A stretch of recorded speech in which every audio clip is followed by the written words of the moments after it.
1절 말씀입니다. 창세기 4장 1절 말씀 함께 읽도록 하겠습니다. 창세기 4장 1절 말씀 함께 읽겠습니다. 아담이 그의 아내 하와 동침하매 하와가 임신하여 가인을 낳고 이르되 내가 야훼로 말미암아 등남하였다 하니라. 아멘. 아담과 하와는 죄를 짓고 하나님께 버림을 받았죠. 저주 아래서 하나님과 벽이 생겼고 하나님 앞에서 두려워하는 삶을 살았습니다. 원래 아담과 하와는 하나님과 화평을 누리고 하나님의 선하심 안에서 이 평강 속에 샬롬의 삶을 사는 것이 아담과 하와의 이 축복된 운명이었는데, 아담과 하와는 죄를 지음으로 두려움과 수치 가운데 살게 되었죠. 그래서 하나님께 저주를 받았을 때 아담과 하와가 하나님으로부터 들었던 한 가지 예언이 있죠. 그것이 뭐냐면 여자의 후손이 뱀의 머리를 밟을 것이고, 그 약속된 여자의 후손이 언젠가 왔을 때 바로 모든 죄에서 자유케 하시고 하나님과 관계가 회복이 된다라는 그런 어떤 언약의 약속을 아담과 하와는 듣게 됐습니다. 그래서 그들은 늘 그것을 간절히 바라고 기다렸던 것이죠. 실은 모든 인류가 갈망했던 것이 그것이죠. 바로 하나님의 구원의 약속이 언제 성취되는 것인가. 예수 그리스도 안에서만이 참된 자유가 있다라는 것을 우리는 결론적으로 알고 있지만, 아담과 하와는 누가 예수 그리스도이고 누가 메시아인지를 모르죠. 그냥 단순히 구원자가 언제 임할지만 막연하게 기다렸던 것이죠. 힌트는 뭐냐면 여자의 후손이 올 거다라는 것이었어요. 그 여자의 후손이 뱀의 머리를 짓밟을 것이다라는 예언입니다. 그것은 여러분 스크린에 나오지는 않겠지만 창세기 3장 말씀에 잠깐 보겠습니다. 창세기 3장 15절 한번 찾아보시겠어요? 스크린은 따로 제가 말씀을 드리지 않아서 없는데 창세기 3장 15절을 읽어보겠습니다. 내가 너로 여자와 원수가 되게 하고 내 후손도 여자의 후손과 원수가 되게 하리니 여자의 후손은 내 머리를 상하게 할 것이요 너는 그의 발꿈치를 상하게 할 것이라 하시고, 바로 이 예언 때문에 이 아담과 하와는 이 후손이 누군가 이렇게 기다렸다는 것이죠.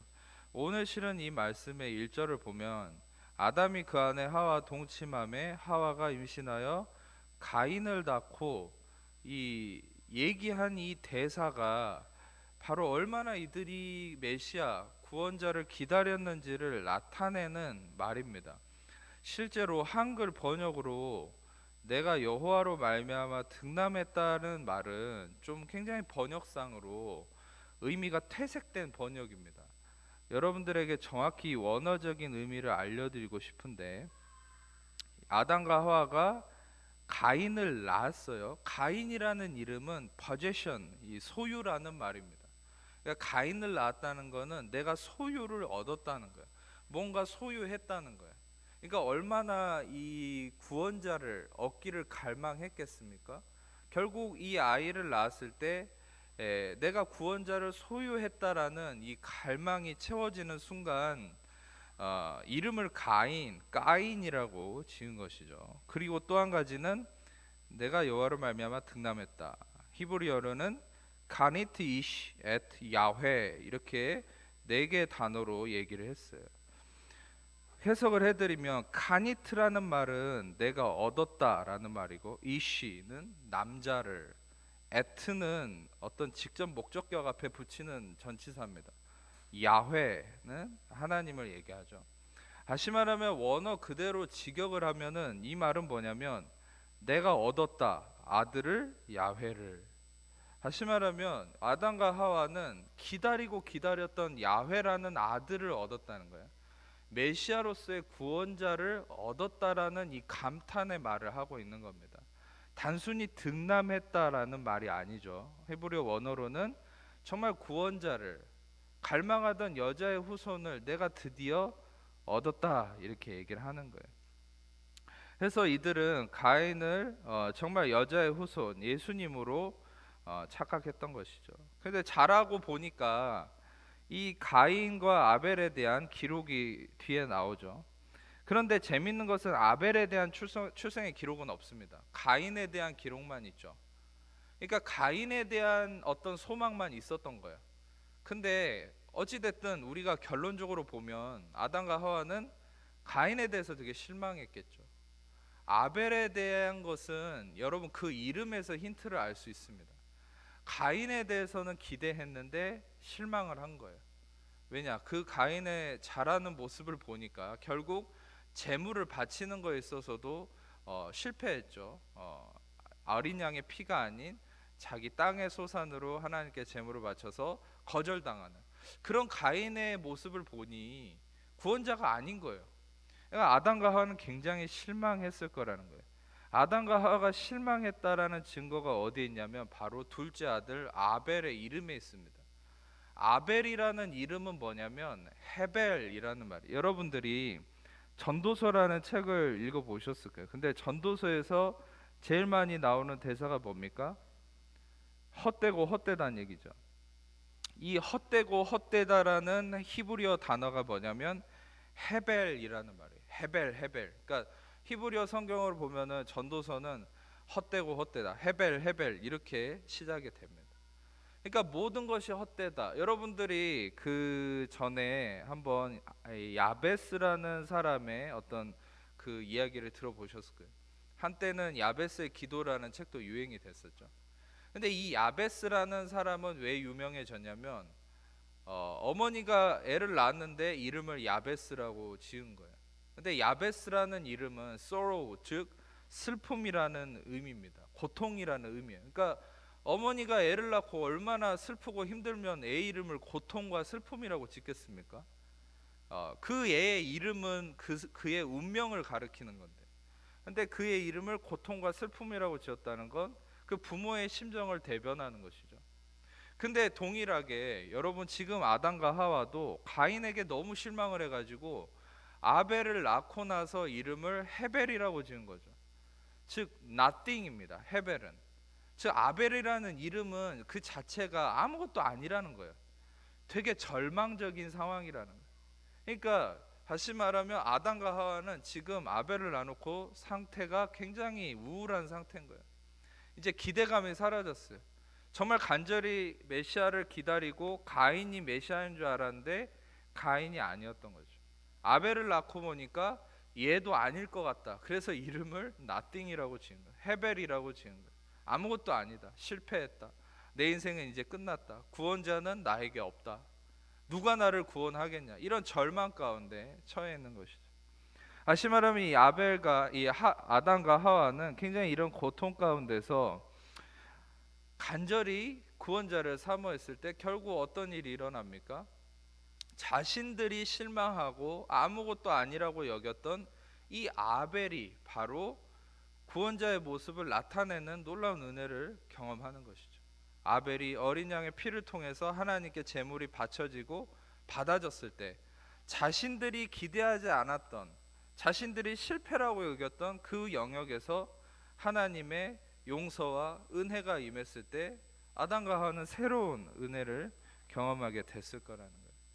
여러분, 실은 우리가 이 아담과 하와의 이 가인과 아벨을 낳은 사건을 통해서 우리가 한 가지 아주 중요한 사실을 알 수 있는 것은 오늘 말씀의 제목을 달아드렸듯이 인간의 실패와 인간의 한계가 바로 하나님의 시작이라는 것이, 우리가 헤벨 아무것도 아니라고 여겼던 거기에서 바로 하나님은 일하기 시작한다는 거예요. 아멘.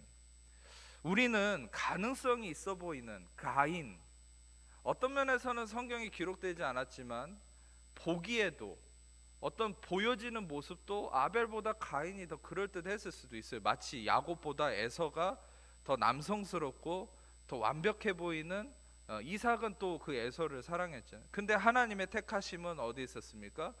보여지는 그럴듯한 존재인 에서가 아니라 정말 내성적이고 집안에만 박혀있고 어떤 남성으로서의 제대로 된 어떤 멋진 모습도 없는 그런 야곱을 하나님이 택하셔서 그 야곱 중에서도 유다는 또 누굽니까?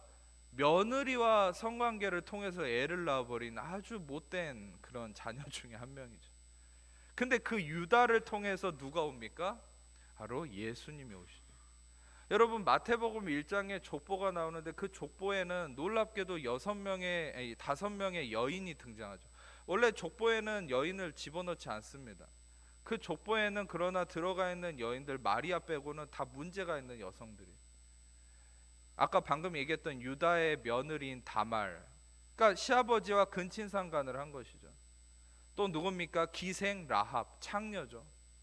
또 누굽니까? 우리아의 아내, 다윗이 간음함으로 불륜을 저질렀던 밧세바. 근데 이 밧세바는 또 이름도 안 나와요. 그냥 우리아의 아내라고만 언급을 합니다. 여러분, 그런 어떤 문제가 있는 여성들을 족보에 집어넣었을 때 여러분, 하나님의 뜻은 무엇입니까? 우리는 우리나라의 역사나 국사를 공부해 보면 아주 화려하고 있지도 않은 사실을 끼워 넣죠. 박혁거세가 알에서 태어났다는 둥, 이런 환상적인 걸 집어넣어서 자기의 혈통의 정통성을 거짓으로 증명하려고 하죠. 근데 성경은 적나라한 것을 기록해요. 오히려 인간의 치부를 진실되게 기록합니다. 왜입니까? 왜 인간의 치부와 한계와 문제성을 성경이 기록합니까? 그것은 바로 인간의 한계와 실패가 하나님의 시작, 하나님의 승리를 만들어내기 때문입니다. 아멘. 여러분, 인간적인 육신의 기준은 힘의 논리예요. 그것은 뭐냐면 가능성을 따져요.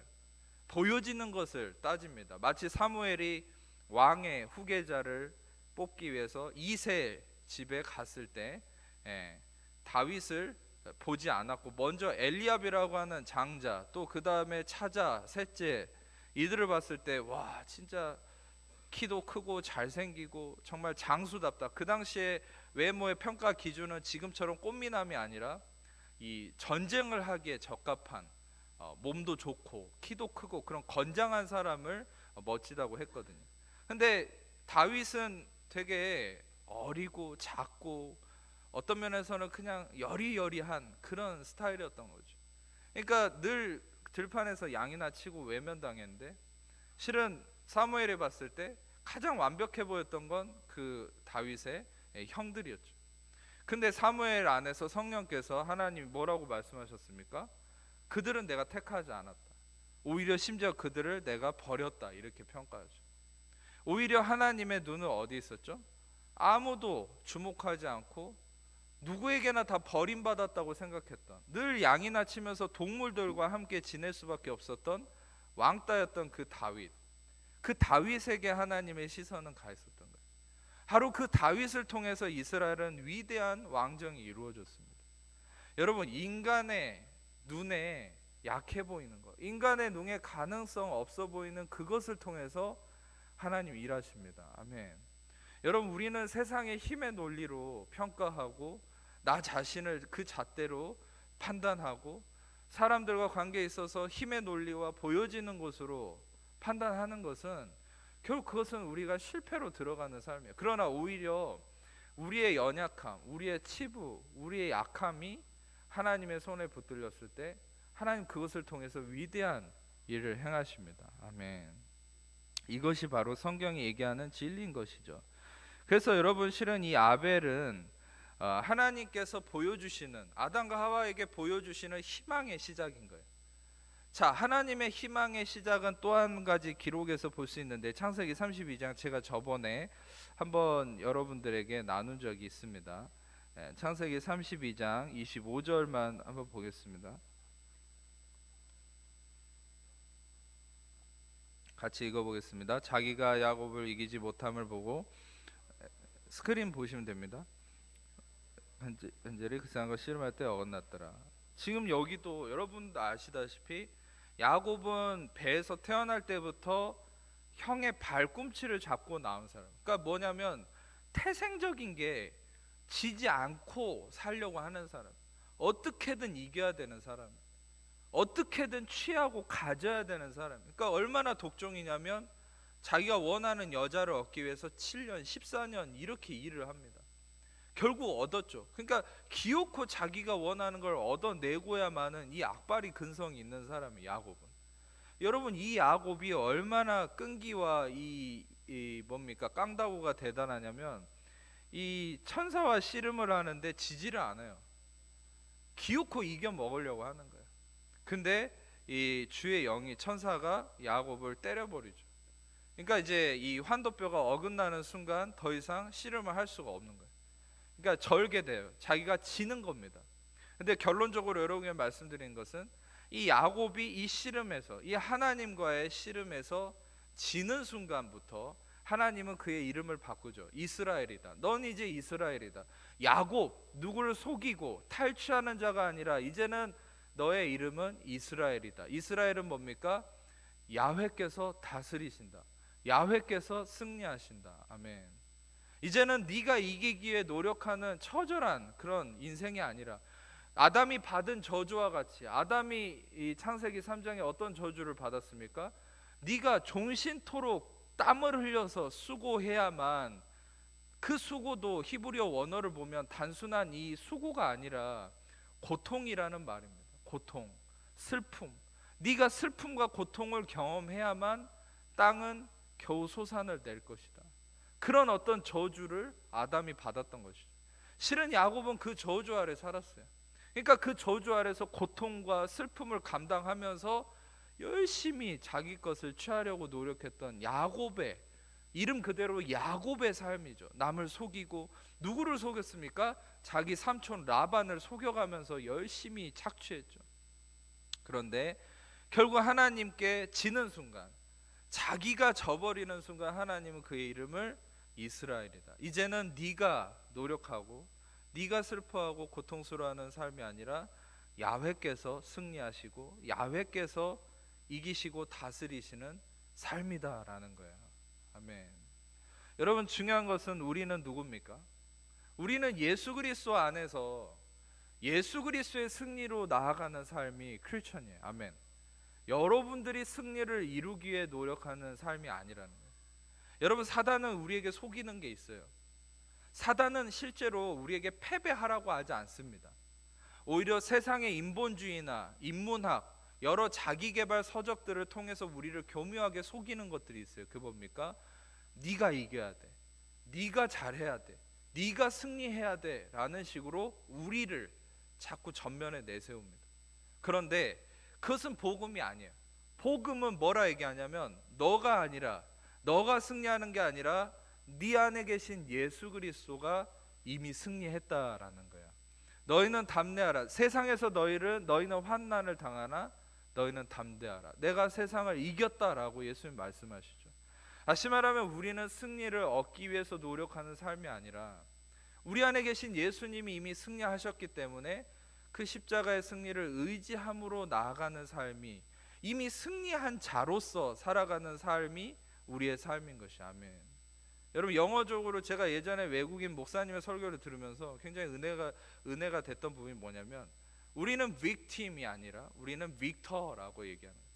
우리는 희생자, victim이 아니고 우리는 victor, 우리는 승리자라는 거예요. 근데 그 승리는 어디서 나왔습니까? 빌립보서 4장 13절 얘기한 것처럼 내게 능력 주시는 자 안에서 내가 모든 것을 할 수 있다. 세상은 앞에 거를 빼버리죠. in Christ를 빼버리죠. 내게 능력 주시는 자가 없어도 내가 승리할 수 있다라고 우리를 속입니다. 그러다가 우리는 실패하는 거예요. 아니요, 우리는 반드시 내게 능력 주시는 자 안에서만 승리할 수 있다는 사실이에요. 아멘. 이것을 놓쳐버리면 여러분들이 당장 이긴 것 같고 뭔가를 소유한 것 같아도, 가인을 소유한 것처럼, 뭔가 그 가인이라는 이름처럼 possession, 내가 뭔가를 소유했다고 할지라도 실패가 오는 거예요. 내 힘으로 얻으려고 하면. 그러나 우리는 이미 승리하신 예수 그리스도 안에 안주하고 안식할 때, 비록 삶에는 아벨처럼 헤벨, 아무것도 없어 보이는 nothing일지라도 하나님 그것을 통해서 놀라운 일을 행하십니다. 아멘. 결국 이 아벨이 이룬 것은 무엇입니까? 여러분, 성경은 여러분이 구속사적으로 볼 수 있어야 됩니다. 모든 성경은 창세기부터 요한계시록까지 왜 이 성경이 위대합니까? 그것은 누구 말만 따라 뭐 하나님이 정말 이게 잘못된 건데 뭐 앉아라, 내가 뭐 알려줄게 해서 그 사람들 목욕 제기하고 지금부터 성경을 써야 되니까 내가 알려줄게, 한자 한자, 그런 식으로 성경이 쓰여진 게 아니죠. 성경은 여러 문학이나 율법서나 시나 여러 가지 그 또 세대를 거쳐서 사람들의 편집 과정을 거쳐서 여러 루트를 통해서 이루어진 게 위대한 이 성령의 숨결로 이루어진 게 성경인데, 여러분 성경이 왜 위대한 책이냐면 이것은 하나님이 직통계시로 준 책이라서가 아니에요. 여러분 한 가지입니다. 성경이 왜 위대한 것입니까? 왜 이 말씀이 위대한 책입니까? 왜 이 말씀에 한자 한자의 능력이 있는 것입니까? 그것은 바로 이 창세기부터 요한계시록 끝까지 이 성경에는 모든 곳에 예수 그리스도, 아들이신 예수 그리스도가 스며들어 있기 때문이에요. 바로 그래서 이 말씀은 능력이 있는 거예요. 아멘. 여러분들이 그리고 이 성경을 통해서 알아야 될 것은, 물론 모든 성경 하나님 감동으로 된 것으로 교훈과 책망과 바르게 함과 의로 교육하기에 유익하니라고 말씀하시지만, 실은 중요한 것은 여러분들에게 말씀드리고 싶은 건, 성경은 그리스도 안에서 참된 교육하고 참된 어떤 길로 인도하는 지침서가 되기도 하지만 그건 두 번째예요. 여러분 예수님이 누가복음 24장에 보면 엠마오를 가는 글로바라고 하는 사람과 그 다른 한 명, 성경학자들은 그 글로바의 부인이라고 얘기하는데, 그 부부 두 명이 제자가 길을 갈 때 예수님 부활하시고 나서의 사실을 모르고 두려워하면서 근심하면서 가죠. 예수님이 그냥 죽으신 것만 알고. 근데 근심하면서 가는 그 제자들에게 예수님이 나타나서 왜 근심하냐 물었을 때 그들은 예수님을 눈이 가려져서 못 알아보죠. 그러면서 당신이 예루살렘에서 일어난 일을 알지 못하느냐 이러면서 예수님과 대화를 하죠. 그러나 그들은 예수님을 눈앞에 두고서도 알아보지 못합니다. 그런데 여러분 중요한 것은 언제 예수님을 알아보냐면, 예수님이 길을 가면서 율법과 선지자의 글에 나타난 예수님 자신에 관한 모든 것을 드러내서 해석해주고 얘기해주죠. 여러분 그것은 율법을 해석해주는 것도 아니고 어떤 교훈을 가르쳐준 것도 아니었어요. 예수님은 자신에 관한 율법과 선지자에 나타난 모든 글들을 자신에 관해서 나타내고 얘기해 주셨어요. 그런데 여러분 그들이 주막에 가서 머무를 때, 떡을 떼고 축사하실 때 그들의 눈이 띄어져서 예수님을 보게 됐죠. 근데 보는 순간 또 예수님은 사라졌습니다. 근데 그들이 뭐라고 얘기했습니까? 길을 갈 때에 우리 애들에게 성경을 풀어주실 때 우리 가슴이 뜨거워졌다라고 얘기하죠. 여러분 우리는 언제 말씀을 들을 때 가슴이 뜨거워집니까? 우리는 언제 말씀을 들을 때 진정한 은혜가 있습니까? 그것은 교훈을 가르쳐 줄 때가 아닙니다. 그 누가복음 24장에 나타난 것처럼 율법과 선지자의 모든 성경에 바로 예수 그리스도에 대한 그 모든 것들을 드러낼 때, 그 선지자와 율법의 글에 나타난 예수 그리스도를 나타낼 때 바로 우리의 안에 불이 일어나는 것이죠. 아멘. 동일하게 여러분 사도행전 28장을 보면 바울이 로마의 이제 마지막 사역의 글이 나와 있죠. 사도행전 28장에서 바울은 2년 동안 자기 셋집에 유하면서 자기를 찾아오는 모든 사람들에게 하나님 나라의 복음을 전합니다. 근데 여러분 바울이 한 사역이 뭐냐면 모든 똑같습니다. 누가복음 24장에 나타난 거고, 놀랍게도 이 누가가 바로 사도행전도 동일하게 적었던 사람이죠. 그러니까 누가는 동일한 성령의 감동으로 이 바울과 예수님이 동일한 이 말씀 사역을 했다는 것을 명시하고 있는 거예요. 그게 뭡니까? 바울도 동일합니다. 율법과 선지자의 글에 나타난 예수님에 관한 모든 것을 가르쳤다고 얘기해요. 여러분 제가 왜 여러분들에게 모든 성경에서 예수님을 드러내는 작업을 합니까? 그것은 바로 그것을 예수님이 하셨고 바로 예수님의 뜻을 이어받은 바울이 했기 때문이에요. 여러분 우리는 알아야 돼요. 이 말씀을 통해서 우리는 무엇을 찾아야 됩니까? 예수님을 찾는 것이. 아멘. 바로 그 예수님이 여러분들 말씀을 통해 드러나기 시작할 때 여러분들의 그것이 생명이 되는 거예요. 여러분 중요한 것은 아까 얘기했던, 그래서 아벨이라는 사람이 왜 희망이 됩니까? 헤벨이라고 해서 처음에 태어났을 때는 소망이 없었지만 이 아벨은 여러분 바로 예수님을 나타내는 인물 중에 한 명이에요. 예수님을 나타내는 인물은 너무 많아요. 이따가도 제가 설명을 하나 해드리겠지만 요셉이 가장 대표적인 예수님을 나타내는 인물 중에 한 명이죠. 그런데 또 한 가지는 또 아브라함이 이삭을 바칠 때 이삭이 또한 예수님을 나타내는 인물 중에 한 명이죠. 여러분들은 아셔야 될 건, 우리는 이삭을 바치는 아브라함의 이야기를 보면서 그것을 내가 해야 된다로 적용할 때는 하나님을 오해하게 됩니다. 하나님은 나의 소중한 이삭을 뺏어가는 분이다, 이렇게 생각하게 되죠. 그런데 여러분, 우리는 그것을 복음의 관점에서 볼 수 있어야 돼요. 그것은 뭐냐면 그 아브라함의 그 사건을 통해서 우리가 하나님의 뜻을 알아야 되는 건 뭐냐면, 하나님은 아브라함의 그 사건을 통해서 하나님 아버지가 독자이신 예수님을 우리에게 예비하시고 주셨음을 말씀하고자 하는 사건이었다는 거예요. 아멘. 그것을 발견할 때 우리는 하나님은 나에게서 이삭을 뺏어가는 분이 아니고 바로 독자이신 예수님을 주신 분으로서 참된 믿음을 갖게 되는 거예요. 아멘.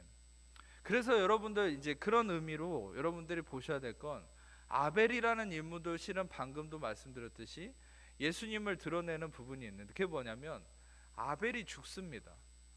아벨이 가인에게 맞아 죽죠. 이 아벨은 의로운 자였죠. 예수의 피로, 어린 양의 피로. 근데 아벨은 맞아 죽습니다. 그런데 아벨의 죽음으로 인해서 누가 태어납니까?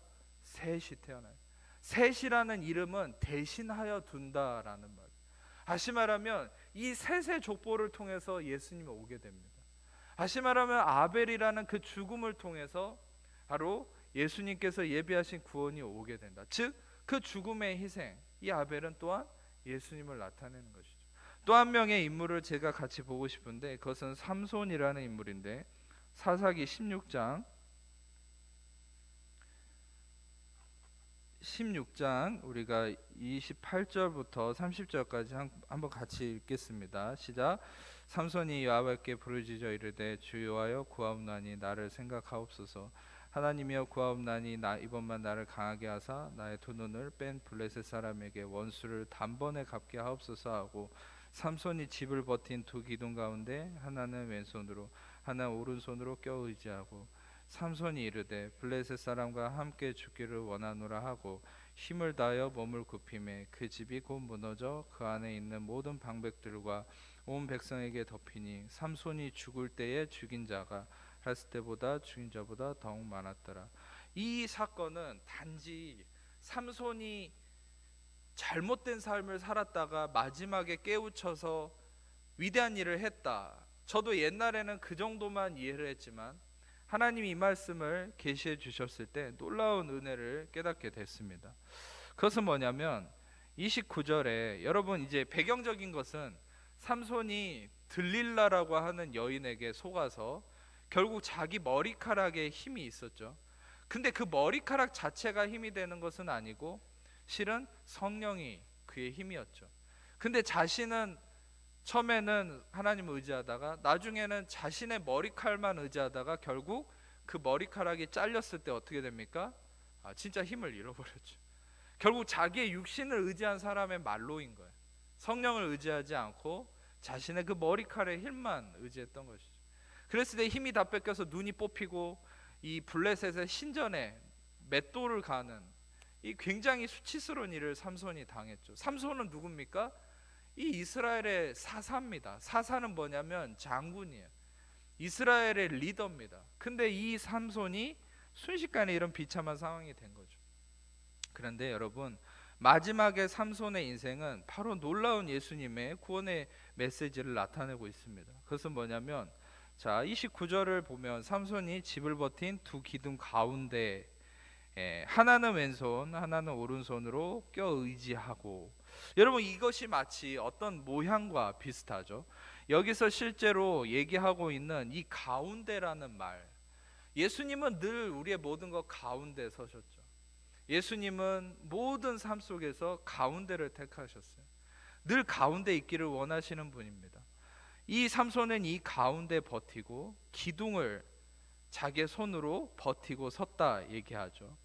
실은 이 기둥이라는 암무드라는 히브리어는 어떤 발판, 설 곳이라는 말인데, 이 기둥이라는 말의 어원이 되는 아마드라는 말이 아주 의미심장한 단어입니다.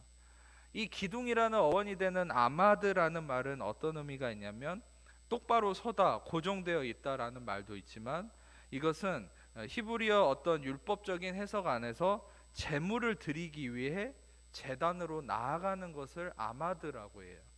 그러니까 다시 말하면 지금 이 기둥 가운데 서 있는 것은 제물이 되기 위해 가운데 서 있는 어떤 모양을 나타내는 것이죠. 그리고 여기서 의지하고 있다. 하나는 왼손으로, 하나는 오른손으로 의지하고 있다. 이것도 아주 놀라운 단어입니다. 사마크라는 히브리어인데 이것은 잘 들어보세요.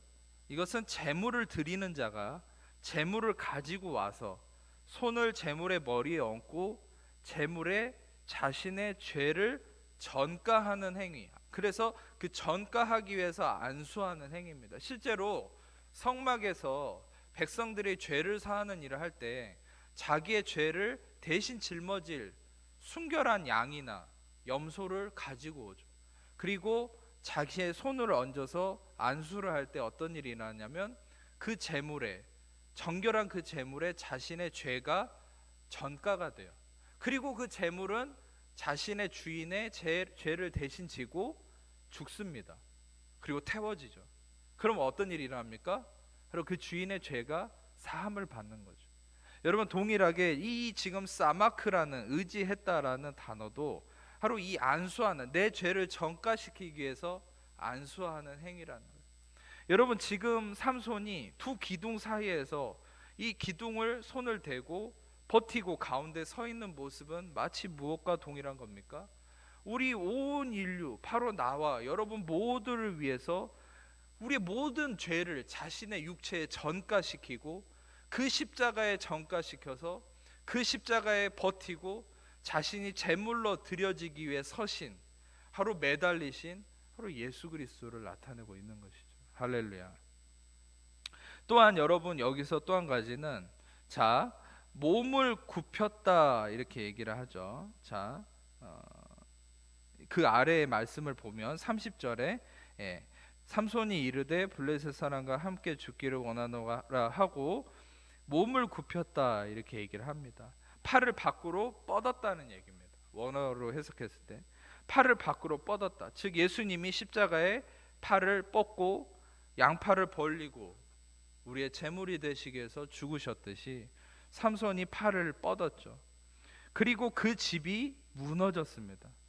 이 집이 무너지면 무엇을 의미합니까? 바로 예수님의 십자가에 달리심으로 인해서 모든 원수의 세력이 무너지고 실패하고 패배했음을 의미하죠. 할렐루야. 여러분, 고르로새서 2장 10 말씀을 보겠습니다. 골로새서 2장 13절부터 15절까지 스크린 보시면서 같이 읽겠습니다. 또 범죄와 육체의 무할례로 죽었던 너희를 하나님이 그와 함께 살리시고 우리의 모든 죄를 사하시고 우리를 거스르고 불리하게 하는 법조문으로 쓴 증서를 지우시고 제어버리사 십자가에 못 박으시고 통치자들과 권세들을 무력화하여 드러내어 구경거리로 삼으시고 십자가로 그들을 이기셨느니라. 아멘. 십자가만이 승리의 기준이 되는 것이죠. 왜입니까? 모든 인류는 자기 죄값을 치르고 죽어야 되는데 의인이신 예수의 그 육체가 우리의 모든 죄를 대신 짊어짐으로 그분이 죄값을 치러버리는 순간 더 이상 마귀는 우리에게 어떤 것도 요구할 수 없고 어떤 것에 대해서도 공격할 만한 건덕지가 없어진 거야. 할렐루야.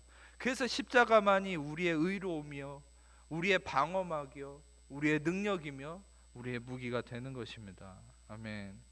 사사기 16장 30절 다시 후반절을 좀 같이 보고 싶은데, 그래서 무너져서 어떻게 됐습니까? 집이 무너져서 아주 이 말씀이 메시지가 놀랍습니다. 삼손이 죽을 때 죽인 자가 살았을 때 죽인 자보다 더 많았다. 여러분, 무엇입니까? 삼손의 죽음으로 인해서 바로 더 놀라운 일이 일어났다. 즉 여러분, 이 기둥 가운데 이 매달리신 제단의 제물로 어린 양의 피로써 우리의 제물로 오신 그 예수님의 죽음으로 말미암아 우리가 할 수 있는 그 어떤 일보다 예수님은 가장 위대한 일을 이 세상에 행하셨다는 것이죠. 여러분, 알렉산더가, 징기스칸이, 세상의 나폴레옹이, 수많은 이 왕들이 수많은 위대한 업적을 이루려고 하고, 징기스칸은 전 세계를 지배하려고 했고, 여러분, 세상의 많은 왕들이 노력하고 지배하려 했지만 그들의 날은 결국 얼마 가지 않아서 끝나죠. 앞으로도 그럴 겁니다. 그 어떤 사람이 위대한 권력을 힘을 갖고 있다 해도 그것은 삼일천하일 뿐이죠. 그러나 예수님의 십자가는 영원합니다. 그것은 여러분 역사적으로도 어떻게 할 수 있습니까? 그 악한 왕인 네로가 초대교회를 핍박하면서 기독교인들을 잡아서 산채로 화형을 시키고 사자 밥이 되게 하고 그렇게 기독교를 말살시키려고 했지만 이 복음은 어떻게 됐습니까? 핍박을 받으면 받을수록 더 왕성해지고 더 놀랍게 능력을 발하면서 결국 그 기독교를 말살시키려고 했던 로마를 이 복음이 지배해서 결국 로마가 기독교 국가가 되지 않았습니까? 할렐루야. 물론 정치적인 어떤 의미가 있긴 했지만 중요한 건 결국 이 복음은 그 로마를 지배했다는 거예요. 로마의 많은 귀족들은, 유력한 자들은 우리가 바울의 글을 읽어보면 결국 이 복음의 사람이 됐다는 거 알 수 있어요. 여러분, 예수님의 십자가만이 능력이 되는 거죠. 여러분, 그 어떤 인간의 지혜와 힘과 권력도 아무리 노력해도 많은 일을 할 수 없어요. 예수님의 죽으심만이 가장 위대한 일을 행하신 것이고, 우리는 그 예수님의 죽으심 안에 있을 때, 그 은혜 아래 있을 때 놀라운 열매가 나올 수 있다는 것이죠. 여러분, 내 힘으로 이루려고 하면 그 열매는 얼마 되지 않습니다. 잠깐 좀 소산이 있는 것 같아도 여러분, 내 힘으로 하는 것은 한계가 있어요. 그러나 예수님의 죽으심, 그 십자가를 의지하세요. 그 십자가를 통한 열매를 의지하세요. 아멘. 나의 실패, 나의 한계가 곧 하나님의 시작이심을 바라보세요. 내가 시작하고 내가 마치려고 하지 마세요. 로마 10장 4절에 얘기한 것처럼 예수님은 모든 믿는 자들에게 의를 이루시기 위하여 율법의 마침이 되셨다. 여러분, 바리새인들은 자신들이 율법을 마치기를 노력했고 자신들이 율법의 수호자가 되려고 했습니다. 결국 그들은 율법 아래 갇혀서 이 구원자이신 예수님을 죽였죠. 실패한 겁니다. 결국 예수님이 십자가를 통해 모든 율법을 완성하셨죠. 여러분, 우리가 무언가를 이룰수록 노력할수록 우리는 우리의 육신의 한계에 부딪힐 수밖에 없어요. 근데 여러분, 우리가 우리의 한계를 겸손히 인정하고, 여러분, 십자가라는 것은 무엇입니까? 십자가라는 것은 바로 우리의 한계가 나타나 있는 것이죠. 십자가는 무엇입니까? 우리의 끝이자 하나님의 시작입니다. 아멘. 우리가 말씀을 한 곳을 더 보겠습니다. 갈라디아서 2장 19절에서 20절 말씀 스크린으로 같이 읽겠습니다.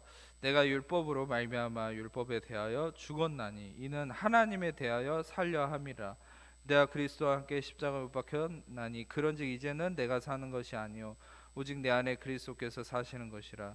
이제 내가 육체 가운데 사는 것은 나를 사랑하사 나를 위하여 자기 자신을 버리신 하나님의 아들을 믿는 믿음 안에서 사는 것이라. 여러분, 중요한 것은 나의 죽음이 바로 십자가고, 바로 나의 죽음으로 말미암아 생명의 시작, 소산의 시작, 열매의 시작이 바로 또한 그 십자가에서 시작된다는 거죠. 여러분, 십자가는 나의 죽음을 선포하는 것입니다. 나의 끝을 선포하는 것입니다. 세상은 자꾸 우리를 유혹합니다. 네가 할 수 있어. 네가 뭔가를 이루어야 돼. 네가 최고야. 네가 중심이 돼야 돼. 아니요. 성경은 말씀합니다. 복음의 진리는 우리에게 선포합니다. 한 가지만 얘기하고 있습니다. 바울도 뭐라 했습니까? 내가 예수 그리스도와 십자가에는 아무것도 알지 않기를 작정했다. 여러분, 그 당시에도 수많은 그리스 헬라 철학들은 얘기합니다. 사람의 지혜, 유대인들은 표적을 구하고 헬라인들은 지혜를 구하나 나는 오직 예수님의 십자가만 자랑한다. 바울은 얘기하죠. 여러분, 지금도 마찬가지예요. 세상은 다를 바 없어요. 똑같아요. 마귀는 주장합니다. 네가 중심이야. 네가 해야 돼. 네가 목회도 하고 네가 사역도 하고 네가 중심이 되고 너가 세상의 중심이야. 여러분, 그 유혹에 속지 않기를 축복해요. 여러분, 우리는 십자가에 우리가 죽어버렸음을 십자가 앞에서 확인하셔야 돼요. 우리는 십자가에서 이미 죽어버렸기 때문에 우리가 중심이 될 수 없어요. 아멘. 우리는 십자가에서 나의 죽음을 선포하고, 즉 예수님이 나의 중심이 되심을 또한 선포하는 거예요. 예수님이 당신의 중심이 될 때 바로 당신이 지금 고민하고 있는 그 문제가 해결되기 시작할 겁니다. 이거는 그 어떤 예언보다 가장 확실한 예언이 될 것이에요. 여러분, 지금 혹시 여러분들 중에 왜 내 이 문제는 해결이 안 될까? 왜 나는 이것 때문에 고통스러울까? 왜입니까? 문제가 다른 게 없어요. 지금 당신이 십자가에 죽었음을 바라보지 못하는 거예요. 아직도 옛사람으로서 거짓된 허상으로 날뛰고 있는 그 내 자신을 붙들고 있는 거예요. 여러분, 우리는 즉시 십자가로 나아가서 그 날뛰고 있는 옛사람인 내 자아가 이미 처참하게 예수님과 함께 십자가에서 죽어버렸음을 확인하셔야 돼요. 아, 내가 죽었다. 내가 예수님과 함께 죽었다. 나는 중심이 될 수 없다. 오직 예수님만이 부활하심으로 나의 중심이시고 그분이 나의 승리가 되신다. 이것을 날마다 십자가를 통해 확인하고 선포하셔야 됩니다. 그럴 때 여러분들은 그리스도인으로서 참된 열매와 능력이 바로 그 십자가에서 나오는 거예요. 아멘. 여러분, 무엇입니까? 여러분들의 신앙은 늘 십자가 중심의 신앙이 되어야 됩니다. 여러분, 교회는 전에도 말씀드렸듯이 왜 이 여러 교회들이 능력을 잃어가냐? 여러분, 초대교회는 가장 강력한 능력이 있었죠. 화려하지 않아도, 부족해도. 여러분, 그러나 중요한 건 그들이 바로 십자가의 능력의 부활의 영광을 붙들었기 때문에 로마를 지배했는데, 결국 십자가가 떠나지는 순간에, 내가 중심이 되고 십자가가 외면되는 순간에 교회는 화려해지긴 했지만 능력은 잃어가는 거예요. 개개인으로서의 여러분 교회도 마찬가지. 나 개인이 교회지만 여러분 자신이 기도도 많이 해왔고 신앙 간증도 많고 성경 공부도 많이 하지만 왜 나에게는 영적인 능력이 부족한 것 같습니까? 그것은 문제는 딱 한 가지입니다. 바로 여러분 안에 십자가가 중심되지 않았기 때문이죠. 여러분, 다시 십자가, 그 예수님이 여러분의 중심이 되도록 십자가를 바라보십시오. 아멘. 그 십자가의 예수님이 여러분과 함께 죽으셨음을 바라보십시오. 그리고 새로운 피조물로서, 즉 나의 인생이 아닌 예수님의 생명으로 여러분들은 새로운 피조물로 다시 태어났음을 바라보십시오. 아멘. 그것이 바로 여러분들의 승리의 시작입니다. 여러분들은 승리를 얻기 위해 노력하는 사람이 아니라 예수님과 함께 죽고 새 것으로 다시 부활했기 때문에 여러분들은 승리자로서 다시 태어난 거예요. 아멘. 이것으로 마치겠습니다만 마지막 한마디만 드리자면, 아까 인용했던 말처럼 여러분들은 원래 희생자였죠. 빅팀, 피해자죠. 죄 아래 피해를 입고 수치하고 두려워하는 자였죠. 아담의 후손으로서 그 여러분 희생자는 십자가에서 이미 예수님과 함께 여러분의 옛사람은 죽었습니다. 아멘. 그리고 여러분들은 이제 예수님 부활하셨을 때 무엇으로 다시 태어났습니까? 빅터. 여러분들은 빅터, 승리자로서 다시 태어난 거예요. 아멘.